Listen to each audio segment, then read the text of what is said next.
Hello বন্ধুরা, তোমরা কেমন আছো? আশা করছি তোমরা সবাই খুব ভালো আছো। আমার চ্যানেল সুপর্ণার ডায়েরিতে তোমাদেরকে আবারও অনেক অনেক স্বাগত। তো আগের দিন যে ভিডিওটা দেখেছিলে সেটা তো বাড়ি যেদিন ফিরেছি তার পরের দিনের ভিডিও, আর এটা হচ্ছে তার পরের দিনের ভিডিও ছিল। তো দেখো, আমি যেদিন বাড়িতে এসেছি তার পরের দিন আমি আর আমার চোখে নাকে হাত দিইনি। সেদিনকে ব্যথা ছিল প্রচণ্ড। তোমরা প্রথমে ভিডিওতে দেখে বুঝতেই পারছিলে আমার মুখ চোখ এখনও অনেকটাই ফোলা।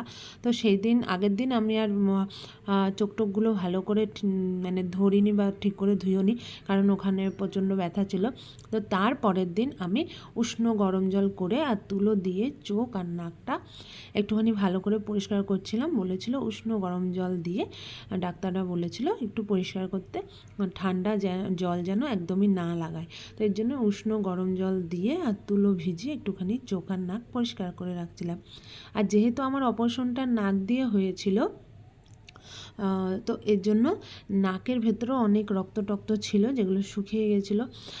এর জন্য আমি তুলোটাকে একটুখানি ভিজিয়ে নাকে একটুখানি দিয়ে রেখেছিলাম, যাতে একটুখানি নাকের এগুলো নরম হয়। আস্তে আস্তে বের করব, মানে পরিষ্কার করব আর কি, যে রক্ত টক্তগুলো ছিল।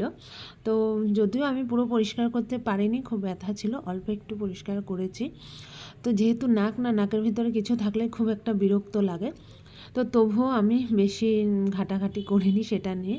আর তারপরে মা আমাকে ডাল দিয়ে, আলু সিদ্ধ আর শাক দিয়ে ভাত দিয়েছিল। ভাতগুলোকে মা আগে থেকে একটুখানি কচলে মেখে দিয়ে নরম করে দিয়েছিল। তো আমি খেয়ে দিয়ে দেখো ওষুধ নিয়ে নিয়েছিলাম। সেই কদিন আমার ওষুধ প্রত্যেক দিন 13টা করে আমার ট্যাবলেট ছিল। তো সকালে ছিল 3টে, দুপুরে ছিল 5টা, এরকম করে আমার দিনে 13টা করে ট্যাবলেট ছিল। ব্যথার ছিল, অমলের অনেক কিছু ট্যাবলেট ছিল।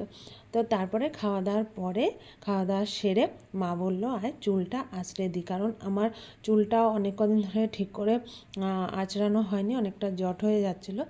তো এর জন্য যেহেতু চোখে টান লাগবে বলে চুল কদিন আর ধরা হয়নি। তো মা দেখো আমার চুলগুলো সুন্দর করে আঁচড়ে দিচ্ছে।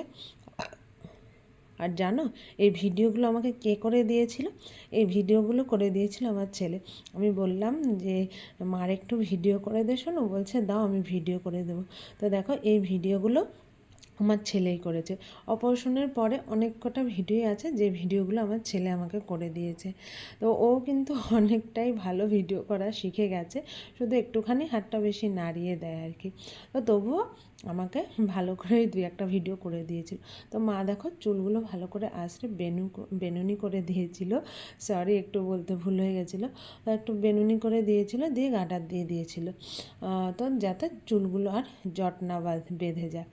তো তারপরে দেখো আমার ছেলেকে তেল মাখিয়ে দিয়ে স্নান করে দিয়েছিল। ও কিছুতেই ভিডিও করবে না, খালি গায়ে, একটু বড় হয়েছে, মানে একটু লজ্জা করে। তাই বললাম কিছু হবে না বাবা, তুমি এখন ছোট, কিছু হবে না ভিডিও করলে। তো তারপর ভিডিও করলাম। আর দেখো স্নান টান করে রোদে বসলাম। আমার তো সেই কদিন কোনো কাজ ছিল না, শুধু খেতাম, ঘুমাতাম আর রোদে বসে থাকতাম। তো তারপরে ভাবলাম জামা কাপড়গুলো আমি ভাঁজ করে দিই, যেহেতু ওখান থেকে আসার পর অনেক কিছু মানে কাচতে হয়েছিল, সেই জামা কাপড়গুলো আস্তে আস্তে আমি ভাঁজ করে দেখো রোদে ছিল, ভাঁজ করে গেটে রেখে দিলাম।